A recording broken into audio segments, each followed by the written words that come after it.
पहले सियासत में भी मोहब्बत थी और अब मोहब्बत में भी सियासत है। सियासत की जब हम बात करते हैं तो कुछ पंक्तियाँ मेरे दिमाग में आई हैं। पाडर मचेल में सभी दर्शकों का एक बार फिर से दिल की गहराइयों से स्वागत है और आज हम जिस धरती पर मौजूद हैं वो है बलिदानों की धरती, जिसे हम किश्तवाड़ भी कहते हैं। देशभक्ति की धरती किश्तवाड़ ने जो झेला है या जिसे एक टाइम पर मिनी कश्मीर भी कहा जाता था, वो किश्तवाड़ ही जानता है और यहाँ किश्तवाड़ के लोग जानते हैं। बीजेपी डिस्ट्रिक्ट हेडक्वार्टर्स यहाँ पर किश्तवाड़ में इस वक्त हम मौजूद हैं। हाल ही में काफ़ी ज़्यादा जो है चेंजेस किए गए हैं, फेरबदल किए गए हैं भारतीय जनता पार्टी के अंदर और कहीं ना कहीं सियासी गलियारों में चुनावों की सुगबुगाहट भी हमें सुनाई दे रही है। चाहे वो ब्लॉक के एम्प्लॉयज से जब हम बात करते हैं तो वो कहते हैं हमें एडिशन और डिलीशन के ऑर्डर्स आ चुके हैं और भी बहुत सारे इंडिकेशंस हमें मिल रहे हैं कि शायद चुनाव होने वाले हैं। ऐसे में डिस्ट्रिक्ट प्रधानों को चेंज किया गया है और डिस्ट्रिक्ट के नए नियुक्त नवनिर्वाचित प्रधान हमारे साथ चुनीलाल शांजू मौजूद है और हमारे साथ the developmental man of erstwhile Doda हम जिन्हें कहेंगे, डिस्ट्रिक्ट किश्तवाड़ जिन्हें हम कहेंगे, माननीय Sunil Sharma ji, the former minister and the current general secretary of BJP for Kashmir division extra extra काफ़ी सारे इनके साथ जो है डेजिग्नेशंस लगते हैं। साथ ही में बीडीसी पाडर अर्पण राणा जी और साथ ही में state executive member Kartar Singh Rathore ji हैं। चुनीलाल जी, सबसे पहले बहुत बहुत स्वागत है आपका हमारे चैनल में, पहली बार आपसे वार्ता हो रही है, सबसे पहले शुभकामनाएं आपको। बहुत बहुत धन्यवाद जी।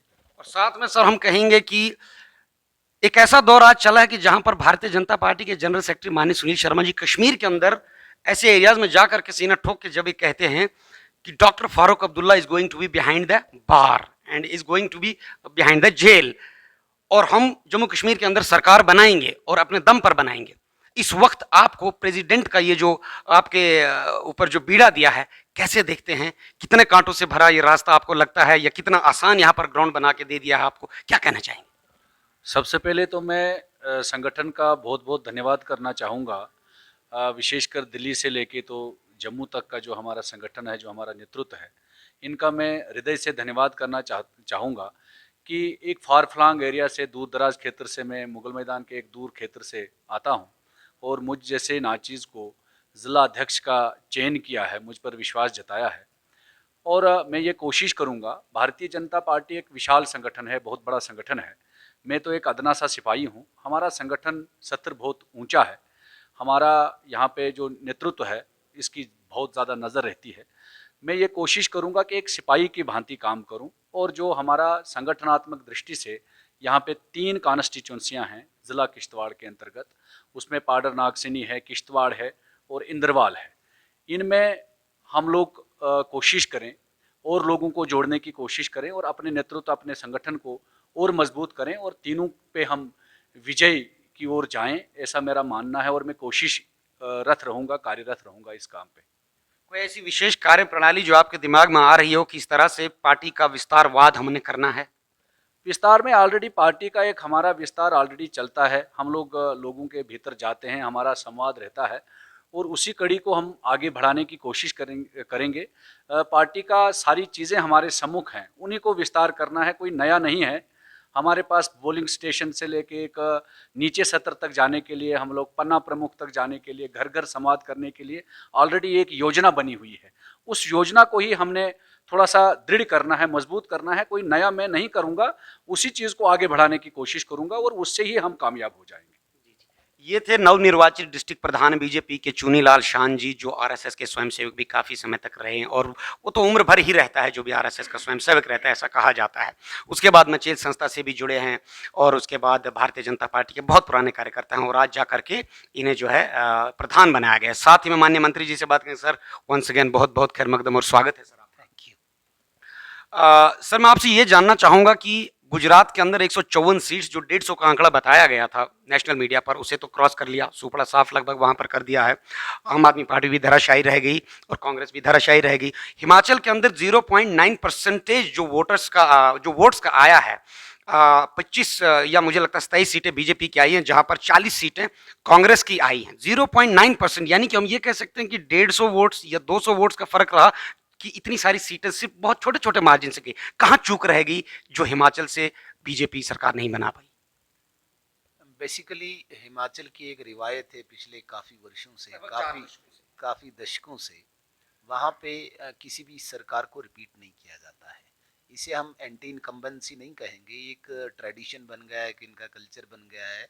चाहे सरकार कितने भी काम करे या न करे, एंटी इनकम्बेंसी हो, प्रो इनकम्बेंसी हो, दोनों सूरतों में वो एक रिवायत को कंटिन्यू करें। लेकिन इस बार मुझे लगता है कहीं न कहीं उस रिवायत को बदलने की एक भरपूर कोशिश हुई, एक प्रयास हुआ। जैसे आपने खुद ही कहा कि 0.9% वोट्स का ही अप डाउन रहा। हम लगभग लगभग 43% वोट शेयर हमारा जो है, जिसमें हमारे पास सिर्फ 37,000 वोट्स का डिफरेंस रहा, और हमारी लगभग 15 सीटें कम हुई। और मैं ये कहूँगा कि वोट शेयर हमें पूरा मिला, अच्छा मिला। ये भाग्य का भी कमाल होता है, ये भाग्य भी कहीं ऊपर नीचे होते हैं, लेकिन फिर भी हम संतुष्ट हैं कि इस बार हिमाचल के लोगों ने, हिमाचल की जनता ने रिवायत बदलने का एक प्रयास किया। मुझे लगता है कि अगली बार तक ये प्रयास पूरा होगा। चूंकि आला कमान बीजेपी की ने आपको आपका रण जो डिसाइड किया है वो कश्मीर के लिए डिसाइड किया है।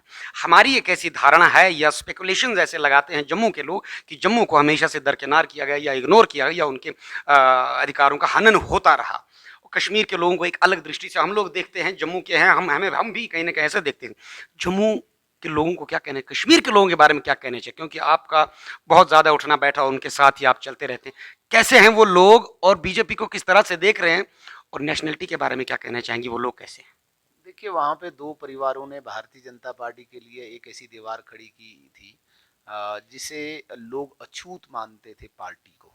आज जिस प्रकार से आदरणीय नरेंद्र मोदी जी का कद पूरे विश्व में बढ़ रहा है, भारत एक विश्व पटल पर ऊपर एक मुकुटमणि की तरह चमक रहा है, कहीं न कहीं उन लोगों के अंदर ये पूरा अंदर तक परकुलेट कर गया है कि नहीं, भारतीय जनता पार्टी एक ऐसा विकल्प है जो भारत की उन्नति प्रगति के साथ साथ एक आम कश्मीरी की भी तरक्की देखता है। तो आज वो लोग फील कर रहे हैं, महसूस कर रहे हैं। मुझे लगता है कि आने वाले दिनों में वो कहीं न कहीं रिजल्ट के रूप में भी दिखेगा। उन दो परिवारों ने जिस प्रकार से अपने इस पूरे कश्मीर के लोगों को स्लेव बना के रखा था, मैं स्लेव ही कहूँगा, ये वर्ड पता नहीं कितना अप्रोप्रिएट होगा, बट स्लेव की तरह बना के रखा था। उन्हें कभी पाकिस्तान का दिलासा देके, कभी अलगाववाद का देके, कभी जमात का देके, कभी किसी प्रकार का डर, कभी किसी प्रकार का कुछ। तो उन दो परिवारों के चंगुल से इस वक्त जो बाहर निकालने के लिए जो जिम्मेदारी मिली है, लगभग हम वो सफलता की तरफ बढ़ रहे हैं, जिसका एक छोटा सा संकेत आपने 5 अक्टूबर के एक महारैली में बारामुल्ला में, जिसमें आदरणीय गृह मंत्री जी आए थे, वो संकेत कश्मीरियों ने दे दिए। आने वाले दिनों में आप यकीनन इस बात को मानिए कि भारतीय जनता पार्टी के साथ अपना भविष्य वहाँ की जनता देखती है, और भारत की उन्नति प्रगति के साथ साथ अपनी तरक्की भी देखते हैं। मुझे लगता है कि एक माइंडसेट जो बिल्कुल वहाँ पे एस्टैब्लिश कर चुके थे ये दो फैमिलीज, उस माइंडसेट को कहीं न कहीं एक डिविएशन मिली है, डाइवर्शन मिली है, और एक नई धारा में बहने के लिए वहाँ की जनता, नई धारा में चलने के लिए वहाँ का आम जनमानस तैयार है, जो आने वाले दिनों में आपको उसका रिजल्ट दिखेगा। जी सर। सर, सर्दियों का मौसम आने वाला है, पार्डर की जानिब से एक सवाल। लोग सिगड़ी सेकते हैं, होटलों पे जा करके चाय पीते हैं, आग जलाते हैं और बर्फ के पुतले भी बनाते हैं, और वहीं पर बातें करते हैं इलेक्शन अब होने वाला, तब होने वाला। उन लोगों के लिए बता दें सर, इलेक्शन कब होने की संभावना है? पाडर के लोग बहुत ही हतोत्साहित हैं इस बार चुनाव के लिए, क्योंकि पाडर के नाम पे विधानसभा क्षेत्र बना है। पाडरियों को शेड्यूल ट्राइब स्टेटस मिला है।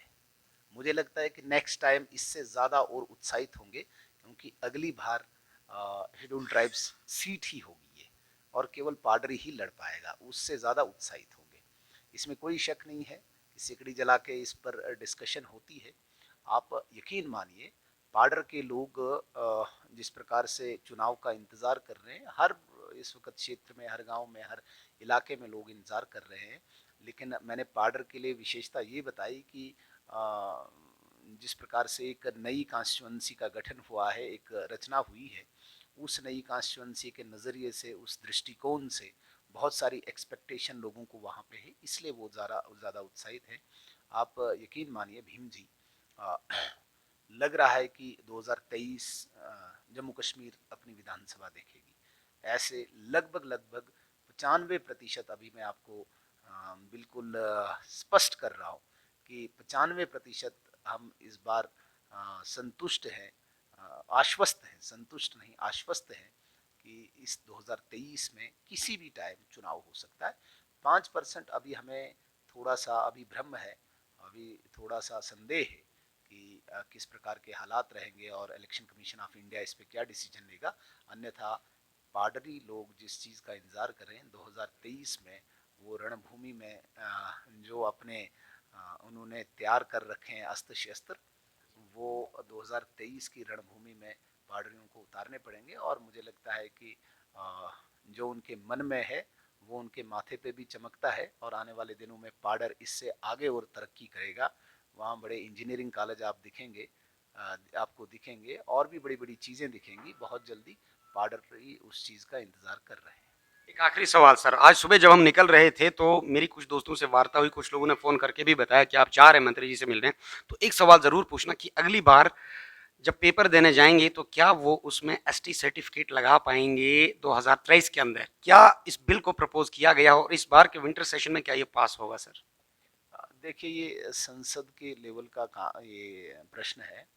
मैं, चूंकि मेरी एक हद है, मेरी एक सीमा है, संसद का जो भी बिल होगा तो मुझे नहीं लगता कि मुझे पता हो, या पता हो भी वो मुझे कहीं पे डिस्क्लोज करना चाहिए।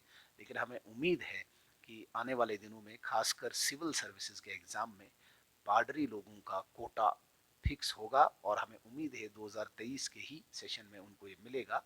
जो लोग बहुत देरी से इंतज़ार कर रहे हैं, हालांकि बहुत सारे एरियाज़ के, बहुत सारे क्षेत्रों के लोग कहते हैं कि हमें इग्नोर किया गया। पाडरी लोग जो हैं वो सौभाग्यशाली हैं, खुशकिस्मत हैं कि ऐसे टाइम में उनको ये रिजर्वेशन मिली है। उम्मीद है कि 2023 में जितने भी एग्ज़ाम्स होंगे, कहीं ना कहीं पाडरी लोग सर्टिफिकेट अपनी शेड्यूल ट्राइब की ज़रूर उस पर चिपकाएंगे। चलिए सर, हम भी यही दुआ करते हैं कि आपके वादों और इरादों में माता रानी और ज़्यादा इसमें बरकत बख्शे और आप जिस भी काम को हाथ लगाएं वो पाए तकमील तक पहुंचे। एक आखिरी सवाल बीडीसी साहब चेयरमैन से ले लेते हैं। अर्पण जी, कुछ लोगों ने आज ज्वाइनिंग भी करी है पार्डर से, यहाँ पर माननीय मंत्री जी ने होल हार्टेडली उनका वेलकम भी किया है। कैसे देखते हैं और क्या कहना चाहेंगे? और एक और भी खास न्यूज़ है जो मुझे लगता है आप ज़रूर उस पर भी रोशनी डालेंगे। भीम जी धन्यवाद। सबसे पहले मैं अपने नवनिर्वाचित डिस्ट्रिक्ट के बीजेपी के अध्यक्ष माननीय श्री चूनीलाल जी को दिल की गहराइयों से बधाई देता हूँ। ये भारतीय जनता पार्टी है कि एक आम साधारण सा वर्कर भी है, वर्कर जो है वो भी डिस्ट्रिक्ट का प्रधान बन सकता है और राष्ट्रीय स्तर का प्रधान भी बन सकता है।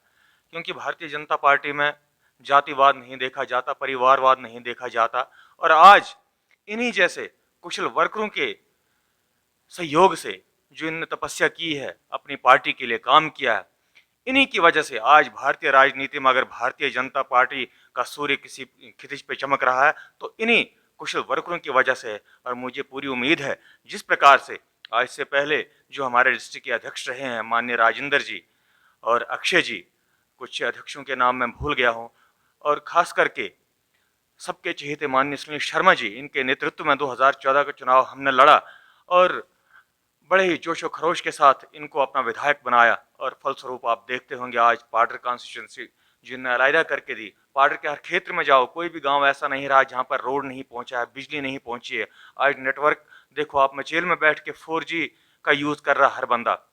तो मुझे पूरी उम्मीद है कि जिस प्रकार माननीय श्री चूनीलाल जी ने आज पर पूरे निष्ठावान होकर पार्टी के कार्यक्रम, पार्टी को विस्तार किया है, मुझे उम्मीद है कि भविष्य में भी ये पूरी निष्ठा के साथ पार्टी का विस्तार करेंगे और हमें मार्गदर्शन देंगे और प्रेरणा भी देंगे।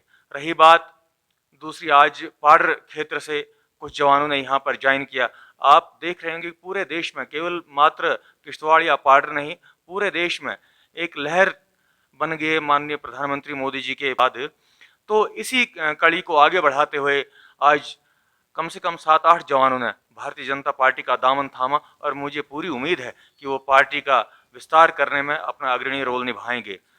इसके बाद एक बड़ी खुशखबरी की बात यह है कि आज पाडर के लिए SBI की ब्रांच एक सैंक्शन हुई है, जिसका मैं पूरा श्रेय देना चाहूँगा अपने पूर्व विधायक एवं वर्तमान में जम्मू कश्मीर के जनरल सेक्रेटरी माननीय सुनील शर्मा जी को, जिनकी अगुवाई में हम 2 बार LG साहब से जम्मू में भी मिले और कश्मीर में मिले, और परिणाम स्वरूप हम इस काम को लगातार फॉलो कर रहे थे इनके नेतृत्व में, और परिणाम स्वरूप आज हमारे लिए बड़े गर्व और खुशी की बात है कि आज पाडर में एक SBI की ब्रांच जो सैंक्शन हुई है और बहुत वो जल्द वहाँ पर अपना फंक्शन शुरू कर देगी। जी हाँ मित्रों, ये थी हमारी खास मुलाकात यहाँ पर भारतीय जनता पार्टी के ऑफिस में, यहाँ के ऑफिस बीरर से, यहाँ के नेताओं से और यहाँ के BDC, DDC और PRI से। SBI जो ब्रांच यहाँ पर सेंक्चुरी, जैसे माननीय चेयरमैन साहब ने कहा, इनका भी बहुत बड़ा रोल उसमें रहा। आए दिन श्रीनगर के चक्कर इन्होंने लगाए हैं। J&K बैंक ऑलरेडी फंक्शनल है, पाडर में अठोली के अंदर SBI बैंक खुलेगा, कहीं ना कहीं लोगों को जो है बहुत ज़्यादा इसमें राहत मिलने का काम होगा। और हम यही शुभकामनाएं देते हैं सभी पॉलिटिकल पार्टीज को, सभी नेताओं को, कि आपकी विजय पताका लहराए, आप जीत के आएँ, लोगों का काम करें और एक समृद्ध किश्तवाड़ डिस्ट्रिक्ट या जम्मू कश्मीर या पूरा भारत बनाने का काम करें। देखते रहे हमारी और भी ऐसी खास रिपोर्ट। पाडर मचेल देखने के लिए धन्यवाद। जय हिंद, जय भारत।